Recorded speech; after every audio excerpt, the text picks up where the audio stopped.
esse cenário atual do Vasco da Gama, que tinha a sequência braba que a gente ilustrou, Flamengo, Bahia, Cruzeiro, Palmeiras, e o Vasco conseguiu, com louvor, 4 pontos preciosos, empata com o Flamengo 4 de 6, né? Vence o Bahia, 4 de 6, é o Vasco em ascensão, o Vasco já está a 8 pontos do G8, o Vascaíno sonha acordado nesse momento, uma vitória contra o Cruzeiro seria extraordinário, Digão. Para todo mundo, né? Para todos os times aí que estão no campeonato. Uma vitória boa para o Flamengo, uma vitória boa para o Fluminense, boa para o Vasco, boa para o Botafogo. Então, faz a boa amanhã para todo mundo, né? Ganha o Cruzeiro, faz a boa para geral. Todo mundo, cara. E o Vasco, obviamente, né? Enfrentar o Flamengo no Maracanã e você, eu não vou dizer que fez um jogo de igual para igual, mas você resistiu, né, ao Flamengo. O Flamengo muito modificado, mas no final das contas ainda é o Flamengo. O resultado positivo para o Vasco, né, negativo para o Flamengo, mas positivo para o Vasco, deu muito ânimo para o Vasco jogar esse jogo contra o Bahia, que também tem bons jogadores, tem um bom elenco, e o Vasco foi muito dominante, né? Apesar de algumas ausências, o Vasco foi muito dominante e segue aí para esses 2 confrontos, né? Cruzeiro e Palmeiras na sequência, com muita confiança de conseguir aí pelo menos mais 3 pontos. Se o Vasco consegue mais 3 pontos, uma vitória em um desses 2 jogos, vai fazer 7 de 12, né? E muita gente arriscando aí que o Vasco não conseguiria fazer nenhum ponto, né? Então o Vasco começa, né? E a gente sempre destaca isso, que o elenco do Vasco não é compatível com a posição, né? E o fator campo do Vasco tem feito muita diferença, né? O Vasco não conseguiu fazer valer São Januário ainda, né? Então, vencendo os jogos em São Januário, como, por exemplo, o empate que deixou escapar ali, né, para o Ceará nos últimos minutos, se torna um time mais consistente e mais pronto. E aí vamos dar uns destaques, né, ao próprio Coutinho, que está aí na imagem, que está jogando muita bola, né? A questão do Coutinho é completamente física, né? O Coutinho é um jogador muito técnico, muito inteligente, que bate muito bem na bola, tem uma visão de jogo diferenciada, ele só não tem intensidade para jogar os 90 minutos, né? E o Diniz está começando a entender isso um pouco melhor. Os reforços que chegaram, né, para amanhã especificamente, o Robert Renan ainda está no protocolo de concussão, né? Se alguém ainda não viu a dublagem, tem uma dublagem que está circulando aí nas redes sociais, que o médico do Vasco pergunta: você tá bem? Ele responde: eu não sei nem onde é que eu tô. E aí depois ele começa a pedir para jogar, né? Ele, loucura, meu irmão, ele volta assim, né, e fala: não, eu quero jogar, eu tô bem, fala polêmica do Diniz, não, ele já tá bem. E o médico foi bem firme ali, né, porque esse protocolo de concussão, ele tá sendo adotado no Brasil há muito pouco tempo, né, já é um protocolo que já é adotado na NFL há muito tempo, então tem uma série de etapas, uma série de exames para o jogador cumprir para ele poder voltar ao time titular. 5 dias. Mas o Robert Renan teria tempo de voltar, né? Mas ainda está faltando algumas etapas, mas ele deve ficar à disposição amanhã pro time do Diniz. A provável escalação, né? Obviamente, Léo Jardim, Paulo Henrique, o Carlos Cuesta, que fez um partidaço contra o Bahia, né? A gente, naquela live que a gente fez da janela, a gente apontou o Carlos Cuesta, zagueiro de seleção colombiana, como um reforço em potencial para o Vasco. O Robert Renan, se fica bem, se não, Lucas Freitas.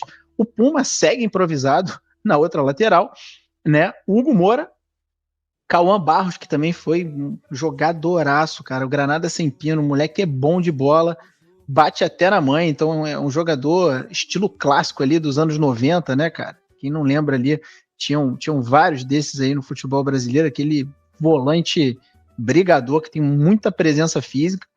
Ele fez um partidaço contra o Bahia, volta ao time, né? Hugo Moura, o Coutinho, obviamente, Nuno Moreira, Rayan, que volta de suspensão, e o Verratti, que segue no time titular, apesar de, da minha opinião, ser que ele não representa aí a melhor escalação possível, né?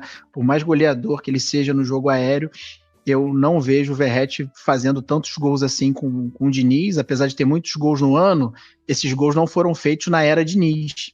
Jogou bem contra o Bahia, hein, Digão? Jogou bem contra o Bahia, participou no gol contra, ele passa a bola mais atrás, e o zagueiro, aliás, o Luciano Juba, chega de carrinho encobrindo, fazendo um golaço contra, coisa rara de ver.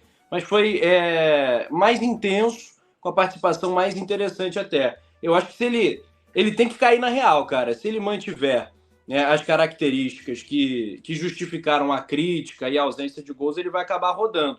Mas é aquela coisa, o atacante também tem uma frase maravilhosa, que é até do Galvão Bueno. O melhor psicólogo do centroavante é o gol adversário, é a rede inimiga. Então, cara, fez gol, volta, fica tudo certo. Nesse momento, o Verratti, apesar da boa partida contra o Bahia, ainda está em baixa. Cara, eu ainda acho que ele não tem condição de se titular nesse time, porque no futebol moderno não basta você ser um bom cabeceador, né? Ele já tem idade, né? Já tem um tempo aí de estrada. Respeito muito a história que ele construiu aí no Vasco, fazendo muitos gols, né? Ele praticamente livrou o Vasco de um rebaixamento ali em 2023, que ele carregou o time, levou o time às semifinais da Copa do Brasil no passado.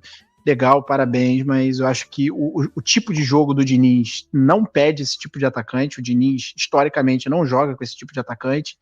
E o ataque do Vasco, especialmente ali o Coutinho, ele é um jogador, um meia, que ele precisa da associação. O Verratti, ele não tem condição de fazer uma tabela, cara. Isso aí a própria torcida do Vasco reconhece, né? E eu acho que o jogador tem fase. Para você se manter competitivo em alto nível, você tem que fazer escolhas difíceis, né?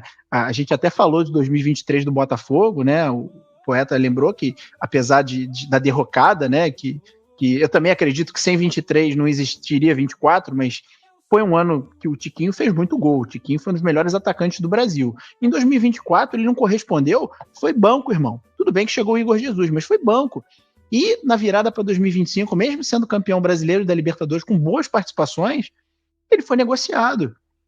Por quê? Porque já tem idade, porque já não estava conseguindo render fisicamente o que o time precisava.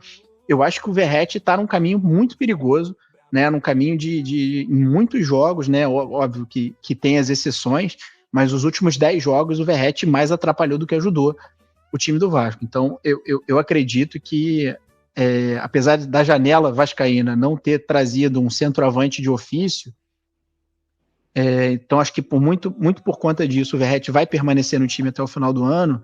Para 2026, seja qual for o destino do Vasco, espero que esteja na Série A, é muito importante que o Vasco se mantenha na Série A. Eu não espero ver um Verratti titular em 2026, Rafa. Olha, uma fala forte, né? E outra fala muito forte que eu ouvi recentemente, também do Tim Vicker, um cara absolutamente admirável também, foi que esportivamente o Verratti e o Coutinho não falam a mesma língua, não falam o mesmo idioma. E ilustra isso. Ilustra isso que o Rodrigo está falando, porque é o seguinte, o Coutinho quer associação por dentro, e o Verratti quer bola na área, quer chuveirinho do Piton ou do Paulo Henrique. Então aí fica esse momento aí do time batendo cabeça.